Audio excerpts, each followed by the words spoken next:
Mirror's Edge Catalyst has finally been shown off at EA's E3 press conference, and DICE seems to be taking what they've learned from the first game to heart. With important changes being made to the mechanics and story of Catalyst, will the second Mirror's Edge succeed where the first game faltered? The original Mirror's Edge was one of those games you either loved or hated. Its innovative mechanics were refreshing, but some problems in the later half of the game kept it from being truly great. Its immersive first-person parkour system was innovative and unique, and the beautifully designed world was breathtaking. And if the game had stuck with these fundamentals, I feel like it would have been much more successful. Instead, later levels were set in tight hallways, greatly limiting what you could do with the parkour system, and the combat was muddied with subpar shooting. Coupled together with an uninspired story, the second act of the game didn't quite live up to the hype. So if Mirror's Edge's second act is so disappointing, why does the game have such a huge cult following?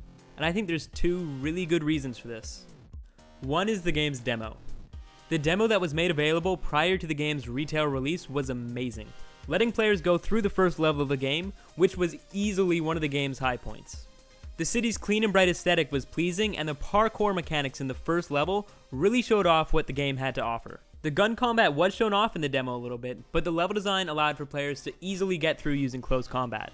And why would you shoot someone like you can in every other game when you could jump off a wall and punch them in the face? This vertical slice of the game was the promise of all that Mirror's Edge could be, and was the reason I bought the game in the first place. The expectations set in this demo were probably one of the reasons some people were disappointed with this game. The second reason is the immersive and smooth parkour mechanics. Jumping off that first roof in Mirror's Edge literally made me hold my breath. Jumping across gaps and running along walls was incredibly immersive. And linking together the mechanics into one smooth run was incredibly satisfying and easy to do, in ways that other games with similar mechanics still haven't come close to. Even recent games like Dying Light's parkour mechanics pale in comparison to Mirror's Edge, although Dying Light does have a lot more going on in its world to compensate. So will Catalyst be able to evolve on the amazing concepts of Mirror's Edge while fixing the problems that gamers had with the original? So far, the information we have on Mirror's Edge Catalyst points to yes. Starting with the story, Catalyst isn't a direct sequel, and instead will focus on telling the origin story of Faith and developing her as a character. I'm excited to see Faith change over the course of the game, as she was a little underdeveloped in the original. At E3, it was also revealed that Faith wouldn't be needing guns, and instead the game will be relying on melee combat. Allowing players to become briefly invincible by performing running and combat combos, this change will allow players to run into the fights more aggressively and pull off amazing moves that we wanted to see in the first one.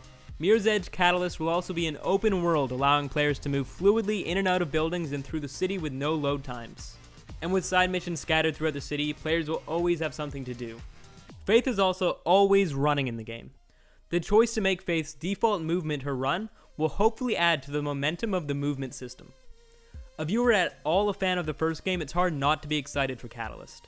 The little information we do have on the game seems to be taking the series in exactly the right direction. Hopefully we'll be seeing more of the game soon.